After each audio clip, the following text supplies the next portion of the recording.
अच्छा जी, इसमें आगे देखें।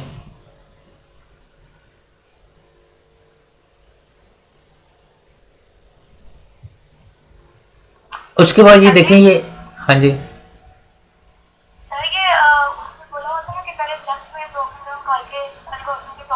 जी जी, हाँ जी। नहीं नहीं, स्टेप्स को नंबर देने हैं। यहां पर देखें, ये स्टेप्स को नंबर देने हैं आपने। हाँ जी, मैं नहीं, मैं भूल गया हूँगा, लेकिन आपने इन स्टेप्स को नंबर देने हैं। जैसे 1 2 3 4 5 6 स्टेप्स जो यहाँ पर होंगे, ये काउंटिंग यहाँ पर गलत हुई है, आपने नंबर्स देने हैं स्टेप्स को। उसके बाद देखें अगेन एक न्यू एग्जांपल है, वो कहता है calculate the area of circle, कि जो सर्कल का एरिया है वो आपने कैलकुलेट करना है।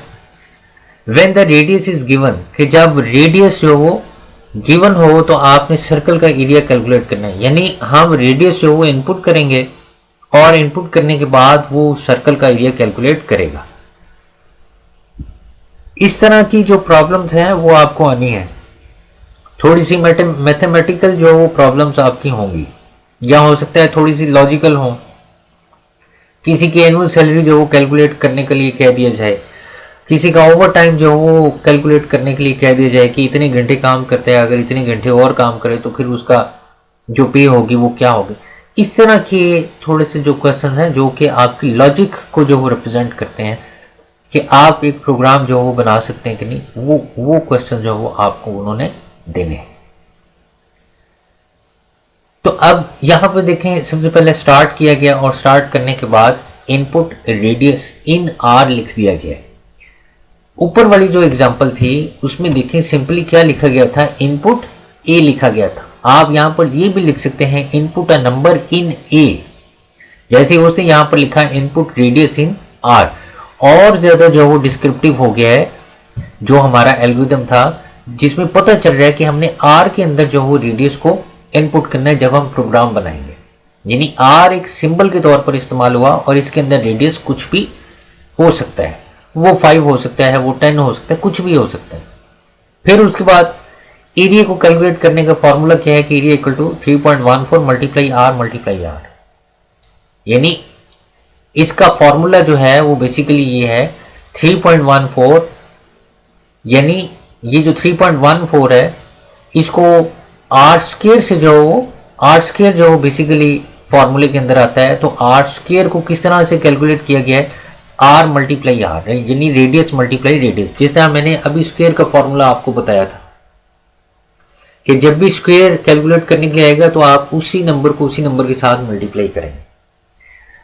तो सर्कल का जो एरिया है उसको कैलकुलेट करने का फॉर्मूला पता है ना आपको, पाई आर स्क्वायर उसका फॉर्मूला होता है। तो पाई की जगह पर क्या लिखा गया है 3.14, और आर स्क्वायर की जगह पर क्या लिखा गया, आर बेसिकली रेडियस को रिप्रेजेंट करता है तो इसलिए रेडियस मल्टीप्लाई रेडियस। और फिर उसके बाद प्रिंट एरिया, यहां पर देखिए ऊपर डिस्प्ले एरिया, डिस्प्ले लिखा डिस्प्ले का वर्ड यूज किया था, यहां पर प्रिंट का वर्ड जो यूज कर दिया गया। तो ये सिंपल जो डिस्क्रिप्टिव हमारे पास जो वो राइटिंग होती है कि हमारे जो स्टेप्स हैं बस वो डिस्क्राइब हो जाएं कि इस स्टेप में हम क्या करना चाहते हैं। तो आप डिस्प्ले एरिया भी लिख सकते हैं, आप प्रिंट एरिया भी लिख सकते हैं, आप शो एरिया भी लिख सकते हैं, show area on the screen आप ये भी लिख सकते हैं। ये सिंपली जो वो डिस्क्रिप्टिव स्टेप्स होते हैं जो कि आपने लिखने होते हैं, और फिर उसके बाद क्या करती है, एंड करती है। अब बताएं कि ये जो है हमारा प्रोग्राम, इसमें कोई आपको मुश्किल लगे?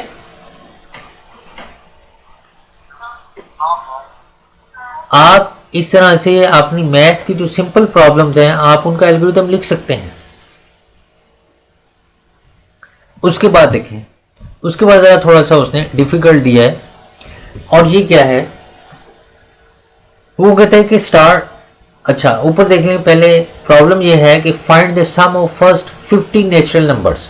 अब ये जो फर्स्ट 50 नेचुरल नंबर्स हैं, हम फर्स्ट 50 नेचुरल नंबर्स इनपुट नहीं कर सकते, और फर्स्ट 50 की बजाय जो है फर्स्ट जो है वो 100 भी कह सकता है, फर्स्ट 500 भी कह सकता है, तो इतने ज़्यादा नंबर हम इनपुट करेंगे नहीं, मैंने आपको बताया कि जो एल्गोरिदम होता है ये मोस्ट जनरल फॉर्म के अंदर लिखा जाता है, ये स्पेसिफिक नहीं होता।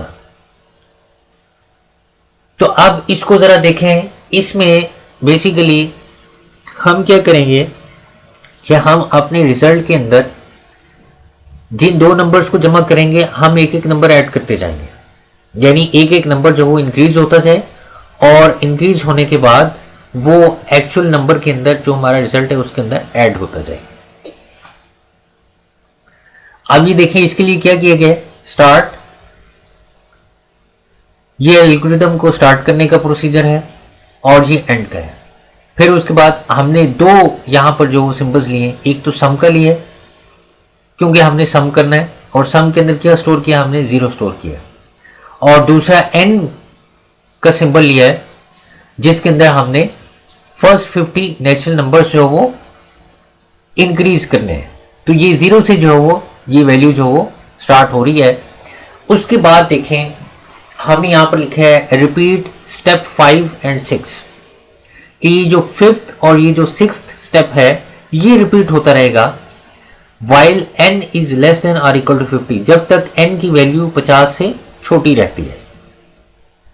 अभी देखें n की वैल्यू क्या है, 0 है, इसका मतलब कि 0 जो वो 50 से लेस है, तो जब तक n की वैल्यू 50 से कम रहेगी, पांचवा और छठा स्टेप, ये जो दो स्टेप्स हैं ये रिपीट होते रहेंगे।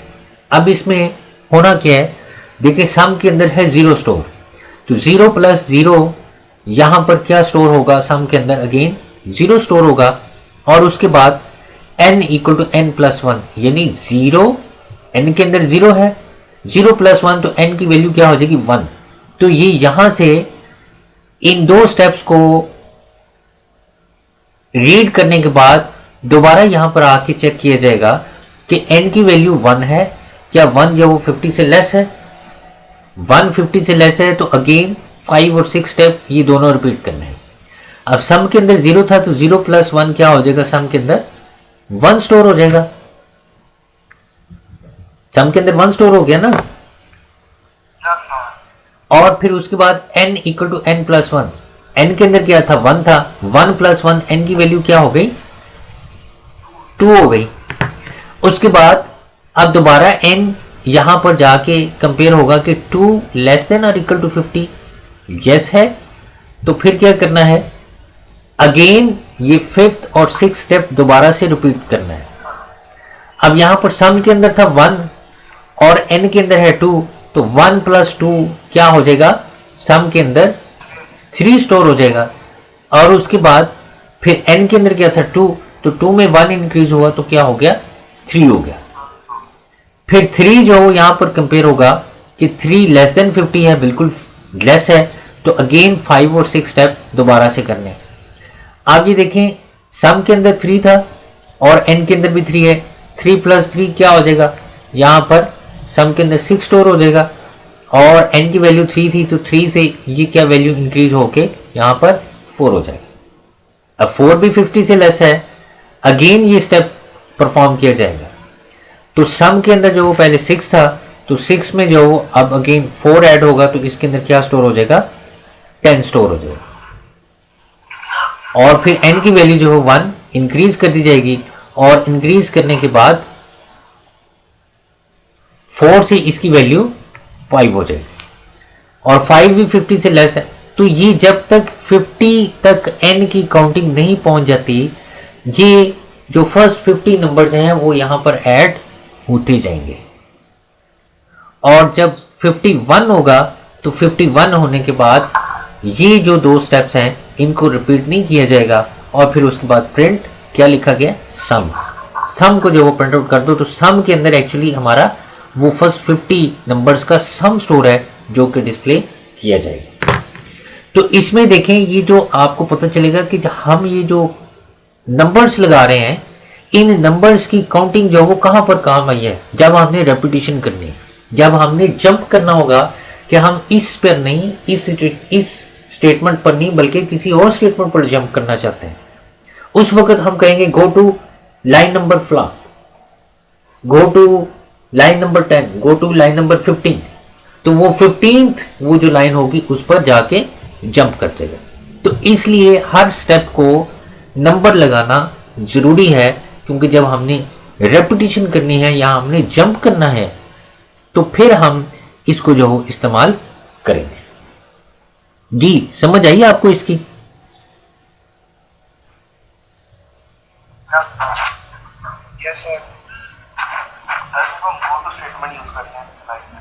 हम आगे चल के करेंगे।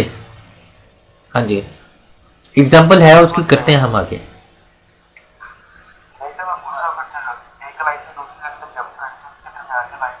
वो स्किप कर देते हैं, वो स्किप कर देता है उसको। ठीक है, वो लाइन जो वो स्किप कर दी जाएंगी और वो उस लाइन पर कंट्रोल जो ट्रांसफर हो जाएगा।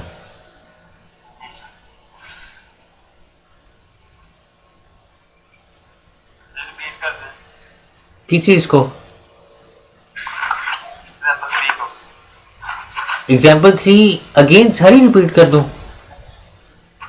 मुझे कोई एक स्टेप बताए ना जहां से आपको समझ नहीं लगी।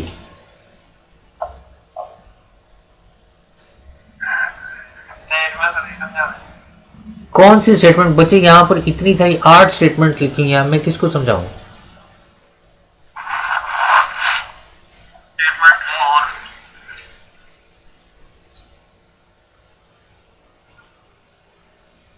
स्टेटमेंट में उसने कहा है कि जो फर्स्ट 50 नेचुरल नंबर्स हैं उनको आपने जमा करना है।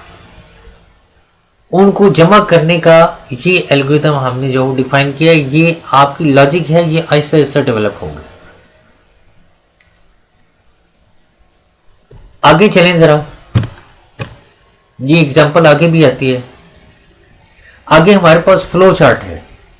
फ्लो चार्ट के लिए हम कुछ सिंबल्स को यूज करते हैं। हम एल्गोरिथम लिखने की बजाय क्या करते हैं, सिंबल्स को यूज करते हैं। वो कहते हैं इनपुट के लिए ये वाला सिंबल जो वो यूज किया जाता है जब हम इस्तेमाल कर रहे होते हैं।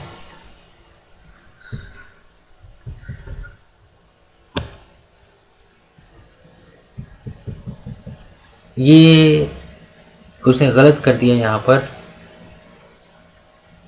चलें आप आगे चले, मैं आपको बताता हूं।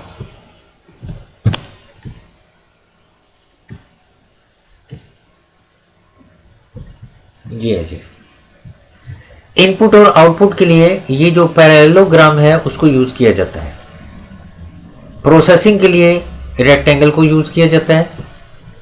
सिलेक्शन के लिए हम डायमंड का सिंबल यूज करते हैं।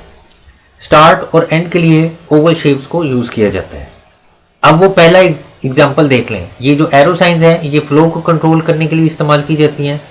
सर्कल को जो वो कनेक्ट करने के लिए इस्तेमाल किया जाता है। अब ये पहली एग्जाम्पल है जो मैंने आपको करवाई थी। 19 स्टेप्स को वो जो एल्गोरिथम था उसको फ्लो चार्ट के अंदर लिखा हुआ है। ये देखें, ये ओवल शेप लगाई गई। स्टार्ट के लिए हम ओवल शेप लगाते हैं। पैरेललोग्राम को इनपुट के लिए इस्तेमाल किया गया। प्रोसेसिंग को सम के लिए यूज किया गया है और फिर आउटपुट को पैरेललोग्राम को यूज किया। तो वही जो एल्गोरिथम था उसी को अगर हम ग्राफिकल रिप्रेजेंटेशन के अंदर लिख देते हैं तो वो क्या बन जाता है, वो हमारा फ्लो चार्ट बन जाता है। फ्लो चार्ट को समझना थोड़ा ज्यादा आसान होता है क्योंकि इसमें हमारा फ्लो जो वो ये एरो साइंस के साथ फ्लो जो शो किया जा रहा है कि इस लाइन के बाद ये एग्जीक्यूशन होनी है, इसके बाद ये एग्जीक्यूशन होनी है, इसके बाद ये एग्जीक्यूशन होनी है, इसके बाद ये एग्जीक्यूशन होनी है। अगली एग्जांपल को देखें जो मैंने जो आपको प्रोडक्ट और सम की बताई है। देखें input A B C D E input किया गया है। हाँ जी,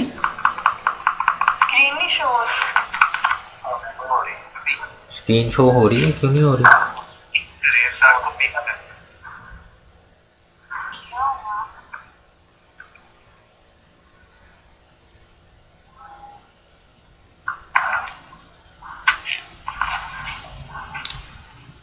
उसके बाद जी सारों को स्क्रीन शो हो रही है।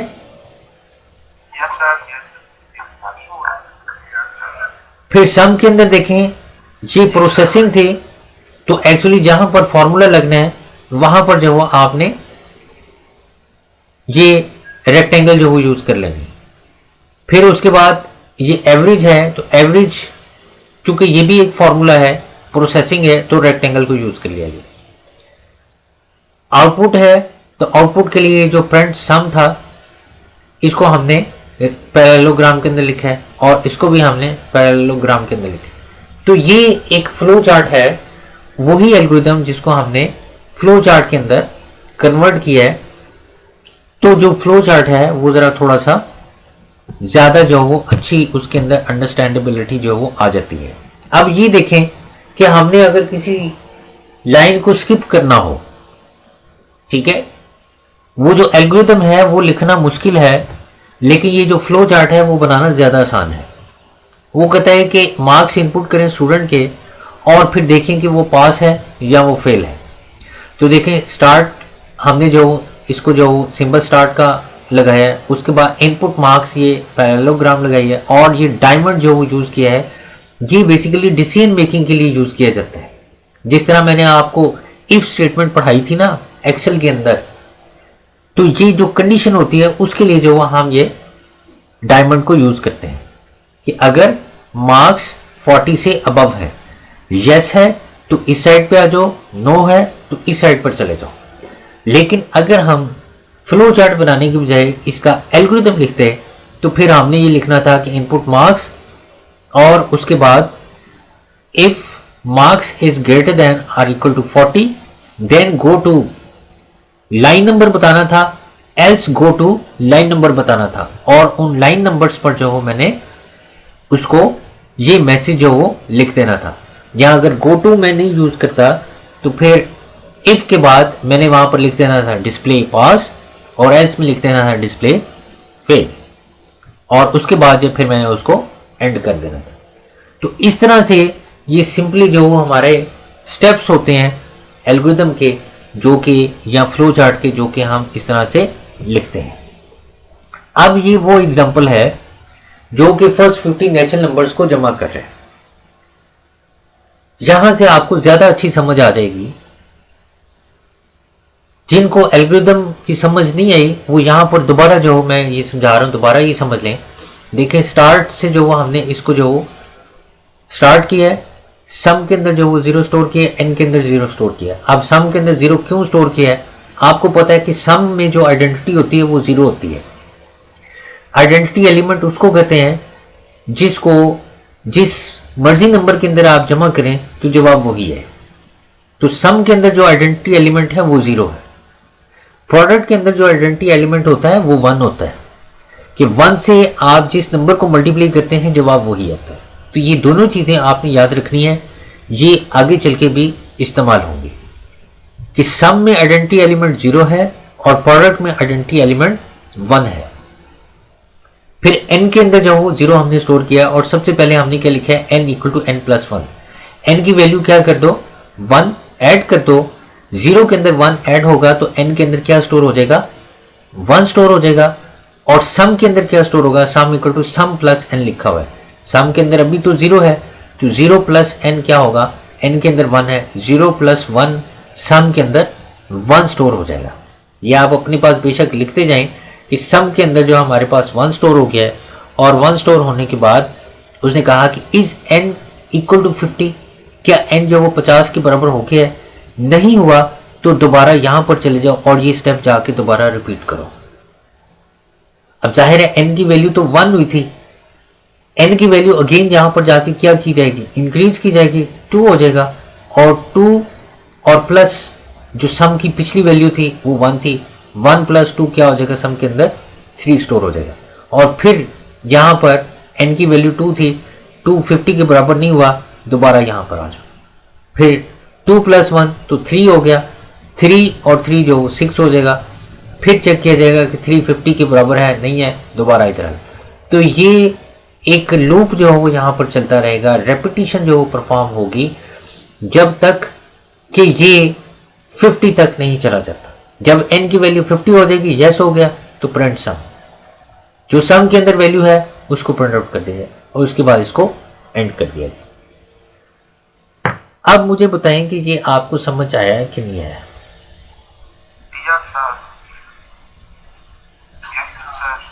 जी सखी जुबैर, आपको समझ आया कि नहीं? समझ तो आ गया, लेकिन उनके रिजल्ट तो कितने हैं? नहीं बच्चे, अभी रिजल्ट नहीं लिखने, अभी रिजल्ट नहीं लिखने आपने। ये जब हम प्रोग्राम बनाएंगे, ये कल मैं आपको प्रोग्राम बनाना सिखाऊंगा। आज ही बस एल्गोरिथम की लॉजिक मैंने आपको पढ़ानी थी, कल मैं आपको प्रोग्राम बनाना सिखा दूंगा। जो सी लैंग्वेज आप पढ़ के आए हैं, आपने सी लैंग्वेज में ही जो वो आपने प्रोग्राम लिखना है।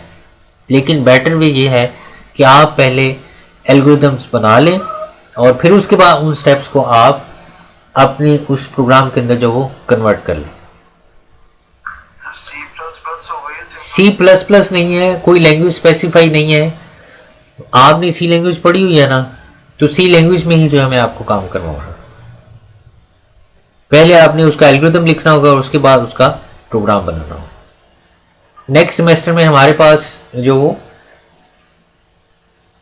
सी लैंग्वेज तो नहीं है, लेकिन वो सी लैंग्वेज की एक्सटेंशन है जिसको सी प्लस प्लस कहते हैं, तो उसकी कमांड्स जो हमने पढ़नी है, हमने सी की कमांड्स नहीं पढ़नी। जी जो क्वेश्चन आता है, चलिए क्वेश्चन देख लेते हैं जी। मैं स्क्रीन जो आपके साथ शेयर करता हूं।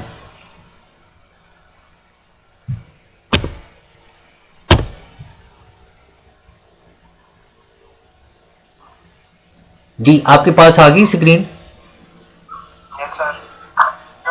क्वेश्चन नंबर 5 आ गया ना यहाँ पर? वो कहता है राइट ए प्रोग्राम। वो प्रोग्राम लिखने के लिए आपको कहता है, वो ये नहीं कहता कि आपने एल्गोरिथम लिखना है या आपने फ्लो चार्ट लिखना है। ठीक है, फ्लो चार्ट बेटर होता है कि आप लिख लें। वो ये भी नहीं कहता किस लैंग्वेज में लिखना है, क्योंकि कोई लैंग्वेज जो हो वो स्पेसिफिक नहीं है आपके फर्स्ट सेमेस्टर के अंदर। तो आप पहले जो स्टार्ट आपको मैंने करवाया है एल्गोरिथम लिखने से, ताकि आप सिंपलिसिटी जो हो आपको पहले सिंपली अपनी लॉजिक जो वो डिजाइन करनी आ जाए। जब लॉजिक डिजाइन करनी आ जाएगी तो फिर मैं आपको प्रोग्राम पे लेकर जाऊंगा। तो बेटर वे ये है कि आप प्रोग्राम लिखने से पहले चंद सिंपल स्टेप्स का एक एल्गोरिथम लिख लें, ताकि आपको पता चल जाए कि आपने करना क्या। उसके बाद आप डायरेक्ट जो वो अपना प्रोग्राम लिख लें। लेकिन अगर आपके माइंड में आपकी लॉजिक क्लियर है तो फिर आप बेशक एल्गोरिथम ना लिखें, बेशक फ्लो चार्ट ना लिखें, आप डायरेक्ट जो अपना प्रोग्राम लिख सकते हैं। 5 नंबर ये प्रोग्राम के हैं, यहाँ पर कहीं स्पेसिफाई नहीं है कि राइट एन एल्गोरिथम या राइट अ सूडो कोड या राइट अ फ्लो चार्ट। उसने सिंपली ये लिखा है राइट अ प्रोग्राम, कि बच्चे जो लैंग्वेज पढ़ के हैं उस लैंग्वेज में एक ही सिंपल सा अपनी लॉजिक को जो रिप्रेजेंट कर दें, ताकि उन्हें पता चले कि आपने जो लैंग्वेज पढ़ी है उसमें आपकी लॉजिक कितनी जो क्लियर है। इससे पीछे चले जाएं तो जो इससे पिछला हमारे पास पेपर था उसमें भी वो ये कहता है calculate pay of an employee based on the hour worked, the input include the employees total hours worked this. ये भी बेसिकली आपने क्या करना है, इसमें उसने नहीं लिखा कि राइट अ प्रोग्राम, बस आपने उसकी पे जो कैलकुलेट करने का एक प्रोसीजर लिखना है। वो कहता है output the regular pay, overtime and total pay for the week on the console. अब ये जो कंसोल है ये एक्चुअली हम सी लैंग्वेज के अंदर यूज करते हैं, जिसपे हमारा रिजल्ट डिस्प्ले किया जाता है। तो इससे ये पता चलता है कि आपने ये सी लैंग्वेज का जो प्रोग्राम है वो आपने प्रोग्राम करना है। जो एल्गोरिथम या जो फ्लो चार्ट था वो सिंपली आपको थोड़ा सा गो थ्रू करने के लिए मैंने करवाया है। अगर आप अपनी लॉजिक को जो एलेबोरेट करना चाहते हैं तो आप एल्गोरिथम लिख लें, कोई हर्ज नहीं है, उससे कोई नंबर नहीं कटेगा। लेकिन ये है कि आपका जो एल्गोरिथम है वो लिखने के बाद एक अच्छा तासुर जाएगा कि आपने अपनी पहले लॉजिक एक्सप्लेन की और उसके बाद फिर आपने उस लॉजिक को अपने प्रोग्राम के अंदर कन्वर्ट किया। तो इसलिए मैंने आपको पहले एल्गोरिथम या फ्लो चार्ट बताया, ताकि आपको अपनी लॉजिक एक्सप्लेन करना आ जाए। जब आपको अपनी लॉजिक पेपर पे लिखनी आ जाएगी तो आप उसी लॉजिक को अपनी सी लैंग्वेज की कमांड के अंदर कन्वर्ट इजीली कर सकते हैं। ये कोई मुश्किल नहीं है। ठीक है जी, समझ आ गई? Yes sir. आप आपने ये जो छोटे छोटे प्रोग्राम्स हैं आप उनमें अपनी लॉजिक जो है बिल्ड कर सकते हैं। Yes sir. आपने ये जो सी लैंग्वेज की जो आपकी बुक थी सेकेंड ईयर की उसको सामने रखें, जो आपका चैप्टर था उसको सामने रखें, और उसमें ये जो आपकी इनपुट आउटपुट का जो चैप्टर है जिसमें सिंपल जो मैं आपको उसकी पिक्चर्स भी भेज दूंगा अगर किसी के पास नहीं है तो उसके एल्गोरिदम जो है वो आप लिखें या उसके फ्लो चार्ट लिखें।